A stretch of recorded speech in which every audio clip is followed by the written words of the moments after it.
백성들이 예수 그리스도의 이름으로 주님의 날로 구별해서 이렇게 주의 전에 함께 나와서 하나님께 예배드리게 하심을 감사합니다.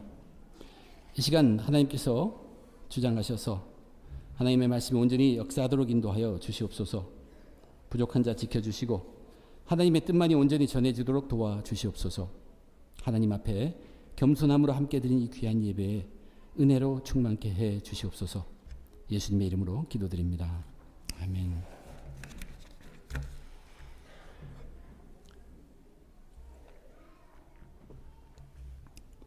(2016년) 새해에 첫 주일 예배로 이렇게 함께 모여서 하나님께 예배드리게 하심 하나님께 감사드립니다. 오늘은 믿음이라는 제목으로 설교 말씀드립니다. 저와 여러분 우리 모두는 믿음의 사람들입니다.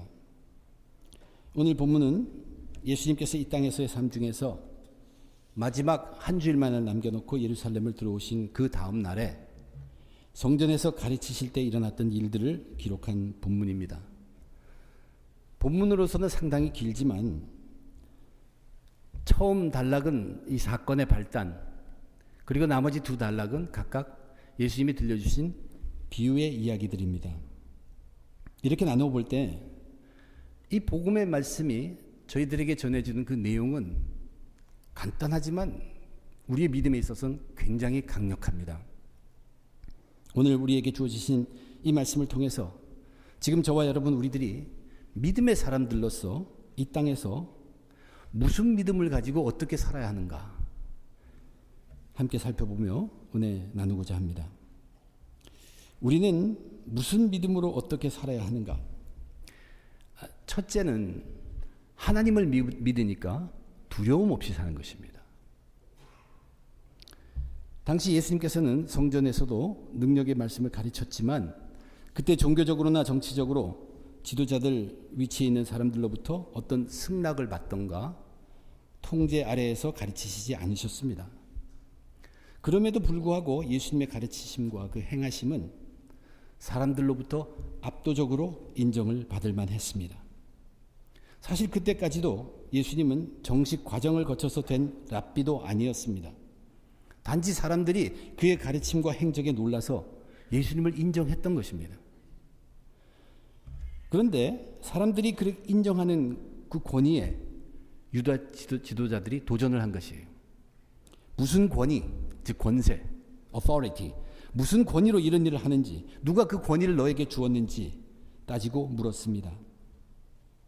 그런 그들에게 예수님은 이 권위라는 것은, 권세라는 것은 세상에 너희들이 누리고 있는 그 권세만이 아니라 하늘의 권세가 있다는 것을 알게 하도록 거꾸로 그들에게 질문을 하십니다.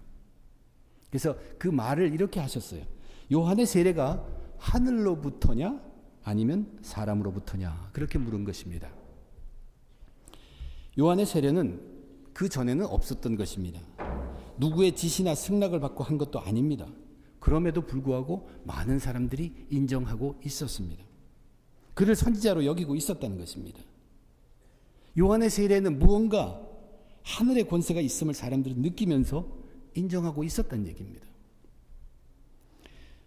이 첫 단락에서 오늘 본문에서 아주 중요한 점 하나를 지적하고 있는데, 이제 그런 과정을 통해서 지도자들이 결국 두려움을 갖게 되었다는 그 두려움에 대해서 말씀하고 있습니다. 그들은 두려움 때문에 예수님께 요한의 세례의 권위의 출처를 자기들은 모른다고 대답할 수밖에 없었다. 그것이 오늘 성경이 들려준 얘기예요. 그런데 이미 마태는 예수님께서 이 권세와 두려움에 관한 이야기를 이미 그 전에 들려주셨습니다. 저희는 들었습니다. 이제 12제자를 부르셔서 그들에게 권능을 주면서 천국을 전파하라 라고 보내실 때 이미 그들이 복음을 전파하는 현장에 가서 겪을 어려움을 주님은 아시고 그들에게 이렇게 말씀하셨어요. 몸은 죽여도 영혼은 능히 죽이지 못하는 자들을 두려워하지 말고 오직 몸과 영혼을 능히 지옥에 멸하실 수 있는 이를 두려워하라. 하나는 두려워하지 말라 그러고 이것을 두려워하라. 근데 주님이 거기에 말씀에서 이어가는 그 문맥상으로 보면 강조되는 것은 두려워하지 말라입니다. 세상 권세, 사람으로부터 나온 권세 두려워하지 말라고 하신 것이에요. 그 사람으로부터 나온 권세는 세상 세상 안에 있는 것밖에 손댈 수 없지만 하늘의 권세라는 것은 세상 것만이 아니라 영원한 것까지도 다 손에 쥐고 있다는 사실입니다. 눈에 보이지는 않지만 그 하늘의 권세이지만 세상 권세보다는 월등 뛰어남을 모든 세상의 권세는 하늘의 권세 그 아래에 있다는 것을 분명히 말씀하셨습니다. 그래서 예수님께서 그 다음에 하신 말씀이 뭐냐면 참새 이야기입니다. 참새 2마리가 한 아사리온에 팔리지 않느냐. 그러나 너희 아버지께서 허락하지 아니하시면 그 하나도 땅에 떨어지지 아니하리라. 너희에게는 머리털까지 다 세신 바 되었나니 두려워하지 말라. 너희는 많은 참새보다 귀하니라. 그 전능한 권세를 누리시고 몸도 영혼도 능히 지옥에 멸할 수 있는 그분 하나님이죠. 그분의 전능하신 권세를 너희들이 철저히 믿으면 세상에서는 두려워할 권세가 없다는 이야기입니다. 그 앞에 얘기하셨던 것처럼 오직 몸과 영혼을 능히 지옥에 멸하실 수 있는 이를 두려워하라. 그 사람을 하나님을 두려워하라. 이 두려워하라의 의미는 경외하라는 뜻입니다. 오직 몸과 영혼을 능히 지옥에 멸하실 수 있는 그 하나님. 그러므로 하나님을 경외함으로 세상을 두려워하지 말라는 것이에요. 이것이 바로 우리가 하나님을 믿는 믿음입니다. 우리가 하나님을 믿는다고 할 때는 모든 것이 그로부터 나왔다는 것이 그분 안에 다 있다는 얘기예요. 그래서 그분부터 시작하고 그분으로 생각하고 중심이 내가 아닙니다. 여기 아니라 중심이 그리로 가는 것이에요. 철저하게 경외하는 것. 철저하게 믿는 것. 그럴 때는 세상의 모든 어떤 것에도 세상 권세에 두려워할 필요가 없다는 얘기입니다. 세상 권세는 하나님 권세 아래에 있습니다. 그렇다고 세상 권세에 무조건 항거하라는 뜻은 결코 아닙니다. 하늘의 권세가 세워준 권세가 있습니다. 거기에 복종해야 합니다. 그런데 때로는 하늘의 권세를 무시하고 또는 하늘의 권세와 대항하고 하늘의 뜻과는 다르게 임의로 인간으로부터 세워진 세상 권세도 있다는 것입니다. 우리에게 필요한 것은 그것을 분별할 수 있어야 합니다. 가장 완전하게 분별하는 방법은 모든 중심을 하나님으로 돌리는 것이에요. 그것이 하나님을 경외하는 것입니다. 거기서부터 시작하는 것이에요. 나로부터 시작해서 내가 편한 건 이건데 거기에 맞추는 것이 아닙니다. 하나님을 철저하게 믿는 것. 그럴 때 분별력을 주십니다. 하나님을 조금도 의심하지 않고 철저히 믿을 때 비록 거짓된 권세의 위협이 앞에 있을지라도 두렵지 않다는 얘기입니다. 하나님을 믿는 자에게는 거짓된 세상의 권세는 결국 분별되어서 나타나게 됩니다. 2016년 새해에 새롭게 다짐해 봅니다. 저와 여러분 우리들은 하나님을 철저히 경외하는 그 믿음으로 세상 염려, 두려움 없이 살아가기를 원합니다. 그것이 우리의 믿음에 하나님이 우리를 원하시는 것입니다. 믿음으로 어떻게 살아야 하는가? 우리는 하나님을 믿어야 합니다. 우리는 하나님을 믿기 때문에 염려 걱정 없이 세상을 살아가는 사람들입니다.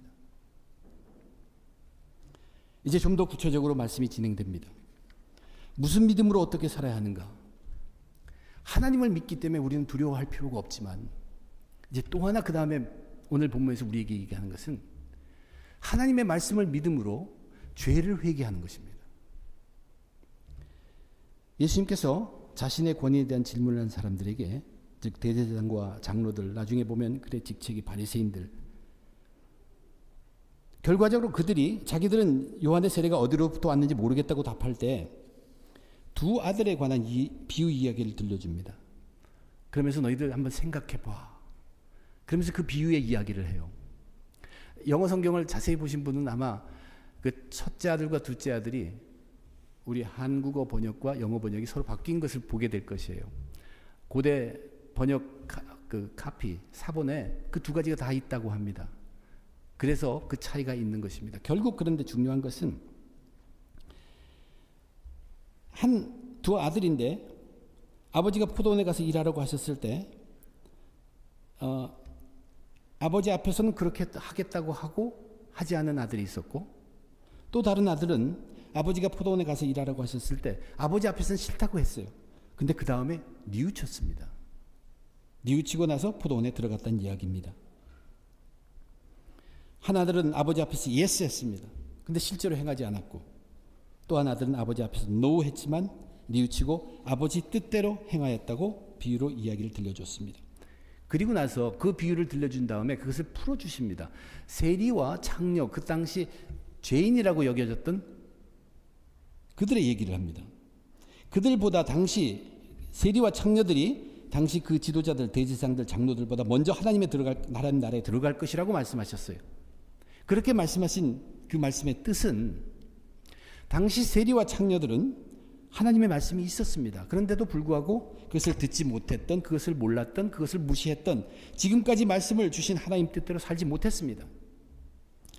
그래서 포도원에 들어가지 않았는데 세례 요한이 의의 도로 전하는 것, 바르게 전하는 것, 그것을 하나님의 말씀으로 받아듣고는 그것을 믿고 그래서 뉘우치게 되었고 결국 포도원에 들어가는 자들, 하나님 나라에 들어가는 자들이 되었다고 말한 것입니다. 그렇게 말한 것은 다른 방향으로 보면 이 대제사장들과 유다 장로들, 그 지도자들은 하나님 앞에서 하나님의 뜻대로 살겠다고 한 사람들입니다. 예스한 사람들이에요. 그들은 아버지 앞에서 포도원에 들어가겠다고 예스한 사람들인데 그런데 실제로는 포도원에 들어가지도 못했다는 이야기입니다. 그런 그들에게도 세례 요한이 전하는 하나님의 뜻이 그들에게 들려졌습니다. 즉 뉘우치고 포도원으로 들어갈 기회가 주어졌다는 것임에도 불구하고 그런 끝까지 뉘우치지 않고 믿지 않고 버티고 있다는 것을 주님은 분명히 다시 한번 얘기하신 것입니다. 그래서 거기에 있던 그 지도자들, 대제사장들, 장로들보다도 세리나 창녀, 죄인이라고 하는 그들이 먼저 하나님 나라에 들어가게 되었다고 비유로 말씀하신 것입니다. 근데 분명히 예수님이 이 비유를 들려주실 때 너희들 한번 생각해보라 라고 얘기했었죠. 그 말은 그들에게 포도원에 들어갈, 하나님 나라에 들어갈 기회가 지금도 또 주어지고 있다는 얘기예요. 너희 생각해봐. 그러면서 그들이 초청하는 것이에요. 그들에게 한 번 더 기회를 허락하시는 것입니다. 지금이라도 뉘우치고 믿고 하나님 나라에 들어가라는 이야기입니다. 이제 이 두 번째 단락에 있는 비유 속에 이 이야기 속에서 정말로 중점으로 강조되어 있는 요소는 두 가지입니다. 하나는 아버지의 뜻이고 또 하나는 아들의 뉘우침이에요. 아버지는 자신의 뜻을 말씀으로 전했습니다. 아들은 자신의 뉘우침을 행동으로 옮겼습니다. 여기 두 가지, 말씀으로 전해진 아버지의 뜻, 또한 행동으로 나타난 아들의 회개가 이 속에 비유에 강조되어 있는 것입니다. 이 둘은 우리 믿음의 요소에 있어서는 정말로 굉장히 중요한 두 가지입니다. 하나님의 뜻이 나타나는 하나님의 말씀, 우리를 통해 죄를 회개하게 된 말씀, 그 회를 뉘우침으로 하는 회개, 말씀과 회개, 우리 믿음에 있어서 엄청나게 중요한 자리를 차지합니다. 우리는 하나님을 믿고 세상에 염려와 두려움 없이 살아간 사람이라고 했죠. 우리가 믿는 그 하나님은 어떤 형상이나 들리는 귀의 음성보다도 하나님께서 주신 그 말씀 속에서 나타납니다. 이렇게 주신 하나님의 말씀은 무엇을 알게 하냐면 그 말씀 속에서 우리들 인간들이 얼마나 큰 죄인이며 우리가 짓는 죄를 깨닫고 알게 하는 것이 하나님의 말씀의 역할입니다. 특별히 이 두 아들의 비유에 이 속에 표현되고 있는 것은 구약시대의 삶입니다. 구약시대 율법은 그 역할이 하나님의 말씀으로 주어져서 율법을 통해서 우린 죄를 분명히 알게 됩니다. 이것이 율법의 목적이었다고 성경이 기록합니다. 하나님 말씀 속에는 하나님의 뜻이 있어요. 하나님의 바라시는 뜻이 무엇입니까? 하나님의 바라시는 뜻은 영원히 우리와 함께 하시는 것이에요. 근데 그 거룩한 하나님과 함께 하기 위해서는 우리의 죄 문제는 어떻게든 해결이 돼야 합니다. 우리의 죄들은 깨끗해져야지만 깨끗한 거룩한 하나님과 함께 있을 수 있기 때문에 회개하고 죄를 씻어야 한다는 것입니다. 하나님을 믿는다는 것, 하나님 말씀을 통해서 나의 죄를 분명히 알고 회개하는 것과 크게 다르지 않습니다. 하나님께서 인정하시는 믿음이 있습니다. 하나님께서 인정하시는 믿음은 말씀을 통해서 말씀 따라 죄를 회개하는 그 믿음입니다. 예수님의 길을 예비한 세례 요한의 첫 외침, 공생애를 시작하신 예수님의 첫 외침, 전부가 다 회개하라였습니다. 예수님께서 십자가에서 우리의 죄를 다 용서해 주시는 제사를 통해서 죄의 문제를 해결하셨는데 왜 우리들에게 여전히 회개가 필요합니까? 질문할 수 있지만 아무 죄 없는 예수님으로 하여금 내 죄 때문에 돌아가시게 했다는 그 사실을 하나님 말씀을 통해 깨달을 때 마땅히 우리는 회개해야 합니다. 우리의 죄를 위해서 그렇게 돌아가신 그렇게 예수님을 돌아가게 하신 우리가 여전히 쉬지 않고 지금도 우리 속에서 솟아오르는 잘못된 분노들, 욕정들, 죄된 모든 것들, 이것들은 하나님 말씀을 가까이 하면서 철저하게 회개해야 합니다. 하나님의 말씀이라는 것은 지식을 위하여 주어진 것이 아닙니다. 하나님 말씀의 근본된 역할은 우리로 하여금 죄를 깨닫게 하는 것입니다. 회개라는 것은 슬픔과 좌절이 아닙니다. 회개는 시작입니다. 능력과 기쁨을 동반하는 희망의 시작이 회개입니다. 우리는 무슨 믿음으로 어떻게 살아야 할까? 첫째, 하나님을 믿으니까 이 세상에 두려움 없이 살 수 있어야 합니다. 그리고 하나님의 말씀을 믿고 죄인임을 알고 죄를 회개하며 살아가는 것입니다. 마지막으로 한 가지 더, 무슨 믿음으로 어떻게 살아야 하나? 결국은 예수 그리스도를 믿고 성령 열매 맺으면서 천국 백성으로 살아가는 것입니다. 예수님이 두 아들의 비유에 이어서 그 다음에 또 한 가지 비유를 더 들려줍니다. 이 비유 이야기는 악한 농부들에 관한 이야기입니다.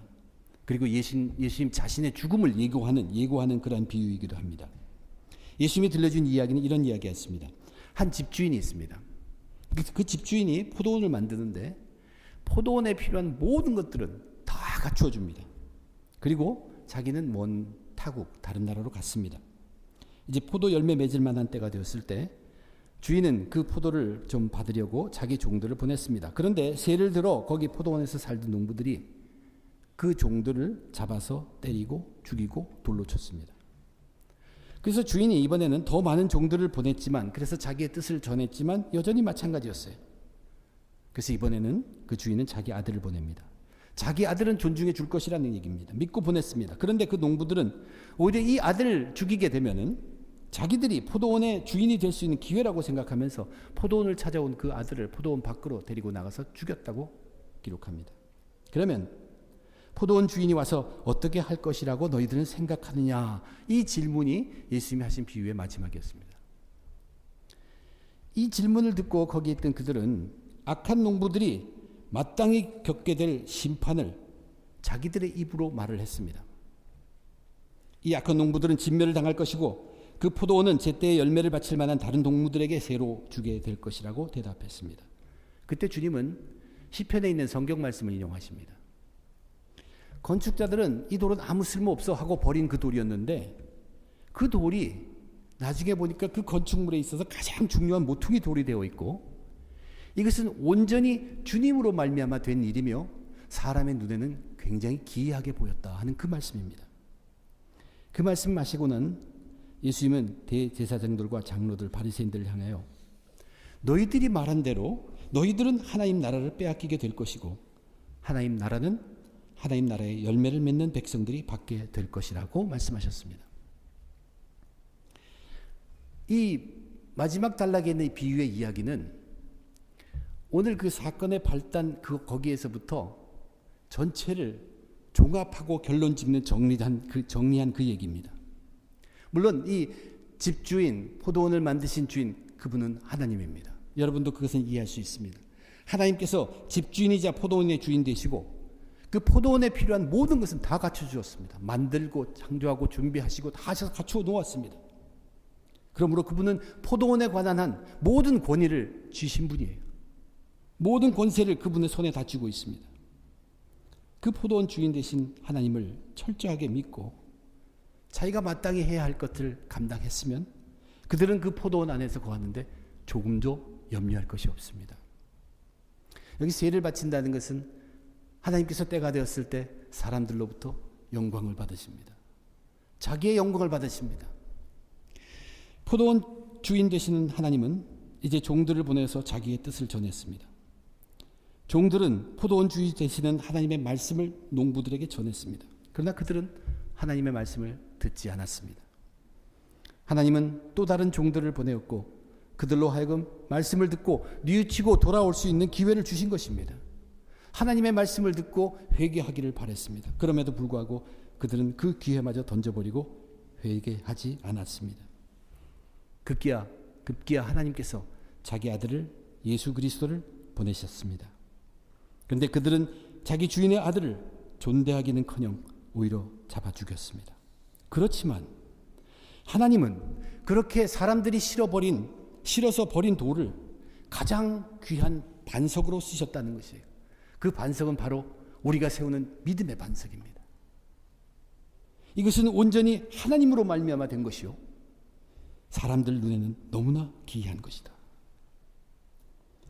이 기이한 것이, 사람 눈에 기이하게 보이는 것이 무엇입니까? 믿음의 정체가 무엇입니까? 그것이 바로 예수님의 십자가의 죽으심이요, 하나님께서 그를 죽은 자 가운데 두시지 않고 사흘 만에 살리신 것입니다. 이제는 오직 이 십자가와 부활의 예수님을 믿는 자들만이 하나님 나라를 받을 수 있다고 주님께서 설명하셨습니다. 구원받아 천국 백성이 되는 것입니다. 예수 그리스도를 믿고 구원받아 천국 백성이 될 때 예수님께서 약속하신 성령님이 주어져서 열매를 맺게 됩니다. 그래서 이 땅에서부터 우리는 천국 백성으로 살아가는 것입니다. 무슨 믿음으로 어떻게 살아야 하는가? 예수 그리스도를 믿는 믿음으로 구원받아서 성령의 열매 찾으며 맺어가며 천국 백성으로 살아가는 것입니다. 오늘 본문은 저와 여러분 우리들에게 믿음에 대한 메시지를 선포하고 있습니다. 하나님을 믿어야 합니다. 하나님 말씀을 믿어야 합니다. 그리고 하나님의 아들 예수 그리스도를 믿어야 합니다. 하나님을 믿는 것과 하나님의 말씀을 믿는 것과 예수 그리스도를 믿는 것은 별개의 것이 아닙니다. 그것은 하나님을 믿는 자, 하나님의 말씀을 믿고, 그리고 하나님을 믿고 하나님 말씀을 믿는 것은 예수 그리스도를 믿는 믿음 안에서 온전히 이루어집니다. 예수 그리스도가 온 이후 하나님께서는 그 모든 믿음의 모든 것을 예수 안에서 통일하게 하셨다고 말씀하셨습니다. 하나님을 믿기 때문에, 전능하고 모든 권세를 가지신 하나님을 믿기 때문에 세상에서 두려움 없이 이 땅에서 염려에 넘어지지 않고 두려움이나 염려를, 그것들을 능히 이기며 살아야 합니다. 하나님 말씀을 믿기 때문에 그 말씀을 통해 내가 누군가를 발견하고 죄를 깨닫고 항상 회개할 수밖에 없는 삶을 삽니다. 그런데 그 회개는 우리를 회개하는 만큼 하나님께 가까이 가게 합니다. 하나님께 가까이 가면 가까이 갈수록 하나님의 그 능력이 우리에게 가까워진다는 얘기입니다. 그리고 예수 그리스도를 믿기 때문에 구원을 받았고 선물로 주신 성령으로 열매를 맺어서 우리는 이 땅에서부터 천국 백성으로 살아가는 것입니다. 2016년 첫 주일에 우리의 믿음을 다시 한번 점검하기를 원합니다. 우리는 하나님을 믿습니다. 하나님은 전지전능하시고 무소부재하신 분입니다. 우리는 하나님의 말씀을 항상 가까이 하고 믿습니다. 그리고 하나님의 아들 예수 그리스도를 우리는 구세주로 믿습니다. 하나님을 믿기 때문에, 하나님을 그 믿는 믿음으로 우리는 세상에서 염려 없이 두려움을 이겨야 합니다. 하나님 말씀을 믿는 믿음으로 우리는 늘 회개하면서 이 만연한 죄와 싸워야 합니다. 또한 예수 그리스도를 믿는 믿음으로 구원으로 인한 성령의 열매를 맺어가며 하나님 나라의 백성으로 살아가시는 저와 여러분 다들 되시기를 예수님의 이름으로 기도드립니다. 기도하겠습니다. 하나님, 우리의 삶 여기까지 인도해 주심에 감사합니다. 새해를 맞아서 다시 한번 다짐하게 도와주었습니다. 하나님, 믿음으로 다짐합니다. 아버지 하나님을 철저하게 믿습니다. 세상 권세는 그 아래에 있습니다. 하나님을 믿을 때 어떠한 세상 권세도 두렵지 않음을 다시 한번 고백하고 삶으로 옮기게 도와주시옵소서. 사랑하셔서 우리에게 말씀을 주셨습니다. 그 말씀을 통하여 송곳을 찌르는 그 말씀이 나의 죄를 알게 하셔서 쉬지 않는 그 죄를 통회하며 회개할 수 있도록 도와주시옵소서. 그때 우리는 쓰러지지 않고 하나님의 능력이 우리의 삶 속에서 나타남을 또한 믿습니다. 우리는 이제 예수 그리스도를 보내신 하나님, 그 예수 그리스도 안에서 모든 믿음을 통일하신 하나님 예수 그리스도를 믿습니다. 그러하여 구원받고 선물로 주어진 성령의 열매를 맺으며 이 땅에서부터, 이 순간에서부터 계속 이어지는 영생의 삶, 천국의 삶, 천국 백성으로 살게 도와주시옵소서. 하나님 안에서 온전히 승리하는, 믿음으로 승리하는 주의 백성들 다 되게 주님 함께하여 주시옵소서. 모든 것 감사하며 우리 주님 예수님의 이름으로 간절히 기도드립니다. 아멘.